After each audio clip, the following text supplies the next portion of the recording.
यदि आप रेलवे की तैयारी करते हैं तो रेलवे का कुछ प्रीवियस ईयर प्रश्न लेकर आया हूँ जो कि रेलवे ने पूछा है और आने वाला एग्जाम में भी पूछेगा। तो ब्रोमीन जो अधातु साधारण ताप पर द्रव रूप में पाई जाती है, फ्लू वायरस के कारण होता है। भारत में शंकुधारी वन हिमालय की अधिक ऊंचाइयों पर पाया जाता है। 44वें संविधान संशोधन 1978 के द्वारा संपत्ति के मूल अधिकार को विधिक अधिकार के रूप में परिणत किया गया। मैं एक क्रांतिकारी के रूप में कार्य करता हूं, जवाहरलाल नेहरू का कथन है। एशियाटिक सोसाइटी ऑफ बंगाल के संस्थापक विलियम जोन्स थे। 1923 में गठित स्वराज पार्टी के प्रथम अध्यक्ष चित्तरंजन दास थे। सूरत अधिवेशन 1907 की अध्यक्षता रास बिहारी घोष ने की थी। नागालैंड की राजकीय भाषा अंग्रेजी है और विले का संबंध अरविंद घोष से है। साइलेंट वैली परियोजना केरल से संबंध है। कुषाणों का निवास स्थान उत्तर पश्चिम चीन था।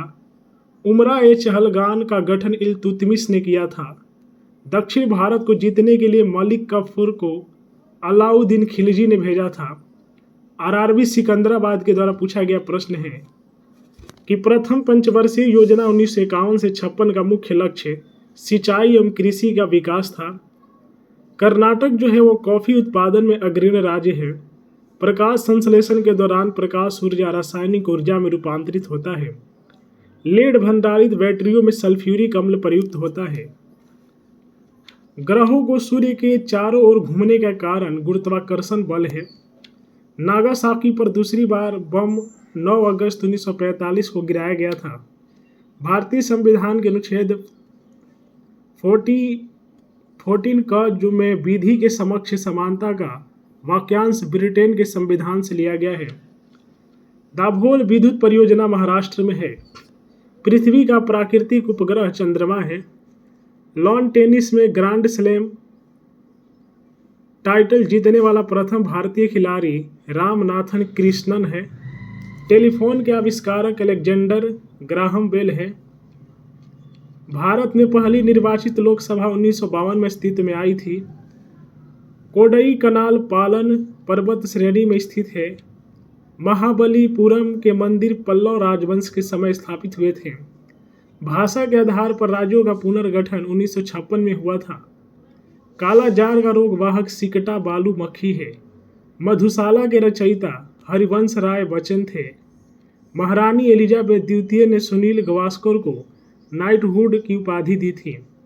भारत का फिल्म प्रशिक्षण संस्थान पुणे में है। बंगाल में पाल वंश के संस्थापक गोपाल थे। बहमनी राज्य के अंतिम शासक का नाम कलीमुल्लाह था। फारसी भाषा को मुगल काल में राजकीय संरक्षण दिया गया था। चिश्ती संप्रदाय की स्थापना ख्वाजा मोइनुद्दीन चिश्ती ने की थी। आंध्र प्रदेश तंबाकू का तथा कर्नाटक कॉफी का उत्पादन सर्वाधिक करता है। सियाचिन ग्लेशियर कश्मीर में स्थित है। फिजी के विद्रोह के लिए जॉर्ज स्पीट जिम्मेदार है। मनुष्य जब सांस लेता है तब औसतन 35 डेसिबल शोर होता है। देखिए, जब मनुष्य सांस लेता है तो 35 डेसिबल शोर होता है। तो ये जितने डीजे माइक जब बजेगा तो कितना शोर होगा। इस शोर से क्या होता है कि मानसिक तनाव बढ़ता है। इसलिए इन सब चीज़ों का विरोध करें और जितना हो सके शांति बना के रखें। भविष्य का जो ईंधन है वो हाइड्रोजन को कहा गया है। पूछ देता है रेलवे या कोई भी कि भविष्य का ईंधन किसे कहते हैं। 4 ऑप्शन देगा, एक में हाइड्रोजन रहेगा। प्रकाश संश्लेषण में जल का ऑक्सीकरण होता है। विज्ञान की वह शाखा जो जीव और वातावरण के बीच संबंध बताती है पारिस्थितिकी कहलाती है। आरआरबी भोपाल के द्वारा पूछा गया ये प्रश्न है कि भारतीय पेट्रोलियम संस्थान देहरादून में है। दिल्ली सल्तनत के कुतुबुद्दीन ऐबक ने सुल्तान की उपाधि नहीं ली थी। अष्टप्रधान मंत्री परिषद शिवाजी के काल में थी। फर्न पौधे में फूल नहीं होता। बाथ पार्टी इराक की प्रमुख पार्टी है। प्रसिद्ध पेट्रोनस टावर कुआलालंपुर में स्थित है। रेड क्रॉस की स्थापना हेनरी ड्यूनांट ने की थी। तो ये कुछ रेलवे के द्वारा पूछा गया प्रश्न है। यदि आप रेलवे एग्ज़ाम या वनडे एग्ज़ाम की तैयारी करते हैं तो मेरे चैनल से जुड़ जाए। क्योंकि यहाँ पर ऑल गवर्नमेंट एग्ज़ाम की जितने भी प्रीवियस ईयर प्रश्न पूछे जा रहे हैं मैं शेयर करता हूँ ताकि लोगों के बीच पहुँचे। वीडियो को लाइक कीजिए, शेयर कीजिए। जय हिंद, हर हर महादेव।